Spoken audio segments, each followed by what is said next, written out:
शरीर के द्वारा पाप हो जाते और पुण्य भी होते, तो समस्त पाप दिनचर्या के नष्ट हो जाते हैं केवल 24 अवतारों के भगवान के नाम का उच्चारण करने मात्र, और भक्ति प्रबल होती।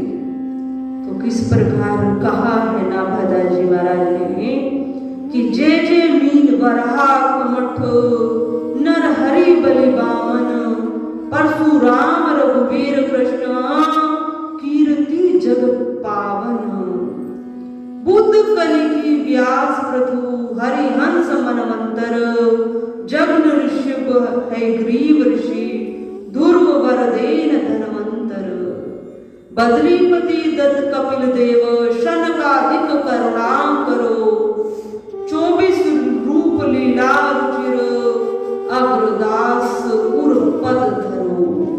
केवल इतने से शब्द श्री नाभादा जी महाराज ने केवल इतने से शब्दों में भगवान के 24 अवतारों को कहा, और कहा है कि इस मृत्यु लोक में जो प्राणी इन नामों का उच्चारण प्रातः काल में या संध्या के कम समय कर लेता।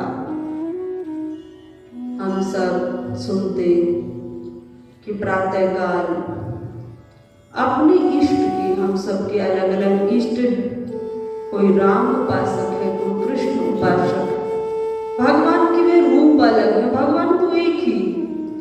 यहाँ तक भी आया है कि जो बुद्ध अवतार है ना, हम सोचते हैं तो बुद्ध तो बौद्ध धर्म अलग है और हमारा सनातन धर्म अलग है, पर बौद्ध धर्म भी भगवान श्री हरि नारायण का एक अवतार।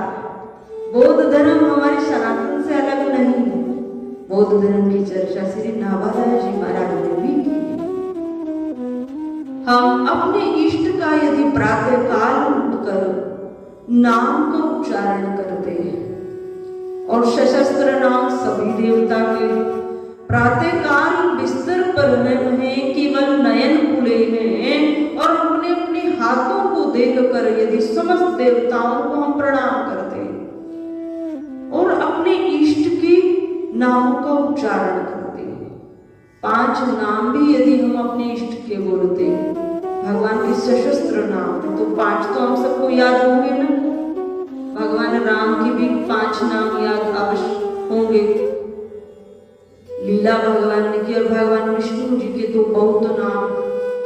तो यदि 5 नाम ही हम अपने स्वर से इस ब्रह्मांड में इसको साक्षी मानकर उसको उच्चारण करते हैं, बाहर छोड़ते हैं, केवल नेत्र खुले हैं, हाथों के दर्शन किए हैं और 5 बार अपने इष्ट का नाम लिया है, तो ऐसा शास्त्रों में कहा है कि दिनचर्या ही उसकी भक्ति में रहेगी। प्रारंभ उसका भक्ति में हो गया।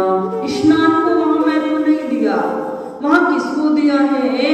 क्योंकि शयन को भी एक मृत्यु अवस्था माना शास्त्रों में। जो शयन हम करते हैं तो नित्य प्रति हमारी मृत्यु हो जाती है, अर्थात ऐसा माना गया है कि सूक्ष्म शरीर का हमें आभास नहीं होता, या ऐसा भी है कि वो हमसे अलग हो जाता, वो भ्रमण करता। कई शास्त्रों में आया है, तो कहने का भाव शास्त्रों ने छोटे शब्दों में कहा है कि शयन भी एक मृत्यु है। तो हम मृत्यु के पश्चात हमारा क्या हो रहा है? जब नेत्र खुले हैं तो जन्म हो रहा है। तो उस जन्म पर हम यदि अपने इष्ट को उच्चारण नामों का करते हैं, अपने इष्ट का ध्यान करते हैं, समस्त देवताओं को प्रणाम करते हैं, अपने भाग्य को प्रणाम करते हैं, तो प्रारब्ध के पाप नष्ट हो जाते हैं और भक्ति बढ़ने लगती है। हमारे पूरा दिन की दिनचर्या सुंदर बन जाती है। तो देखो कितना सरल, कितना समय लगता है, कितना समय लगता है, 5 मिनट भी नहीं लगते, और दिनचर्या वहीं से हमारी प्रारंभ हो जाती है। तो हम सब करें। नाभादा जी महाराज कहते हैं भगवान के नाम का उच्चारण करने मात्र से दिनचर्या के पाप नष्ट हो जाते हैं और भक्ति प्रबल हो जाती है। ऐसा संत नाभादास जी महाराज ने अपने ग्रंथ में लिखा और आप सब अनुभव भी कर सकते हो। आगे चर्चा जैसी चल रही थी, हम तीसरे अवतार पर आए थे।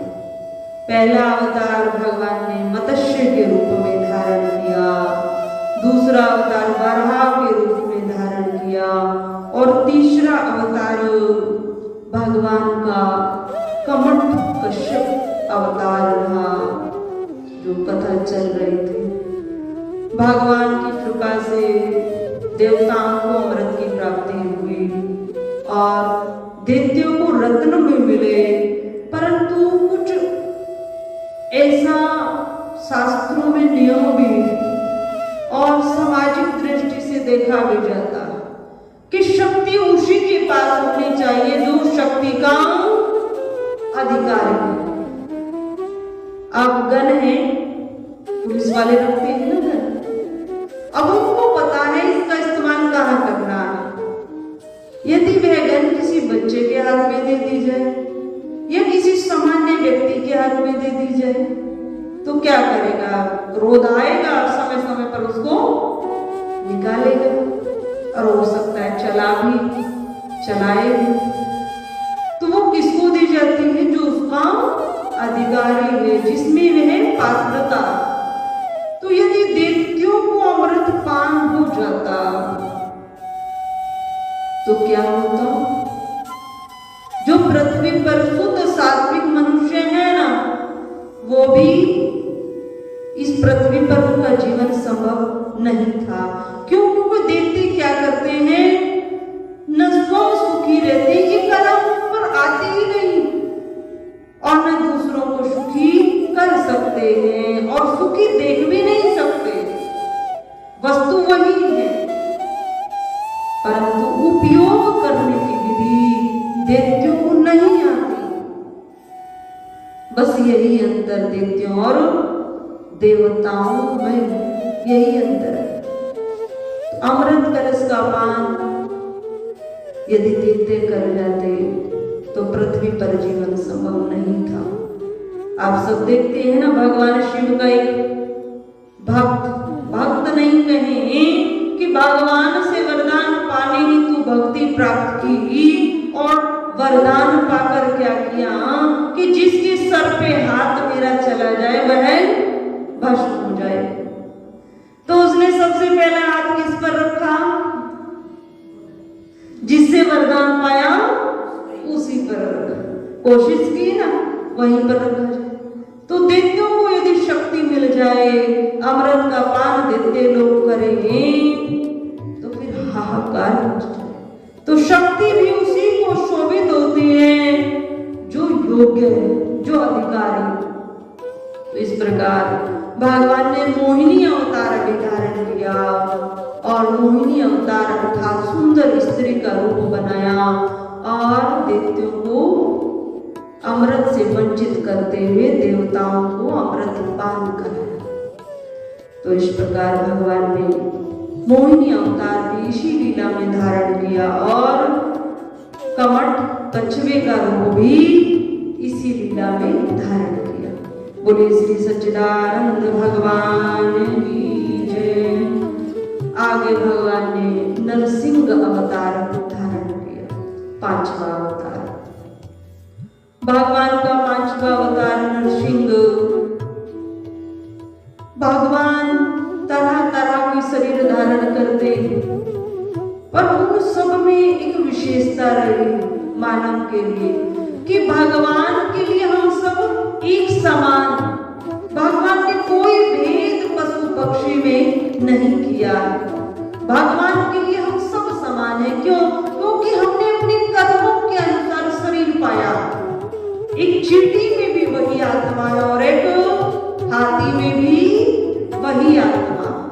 वही आत्मा चींटी का आकार भी धारण करती शरीर और वही आत्मा हाथी का भी आकार धारण करती है और वही आत्मा ब्रह्मपद प्राप्त कर लेती। तो भगवान के लिए हम सब समान हैं। हम अपनी योग्यता के अनुसार, अपने कर्मों के अनुसार शरीर ग्रहण करते। परम पूज्य श्री साध्वी ब्रह्म ज्योति सरस्वती जी के प्रवचन प्राप्त करने हेतु दिव्य वाणी चैनल को सब्सक्राइब करें, वीडियो को शेयर करें और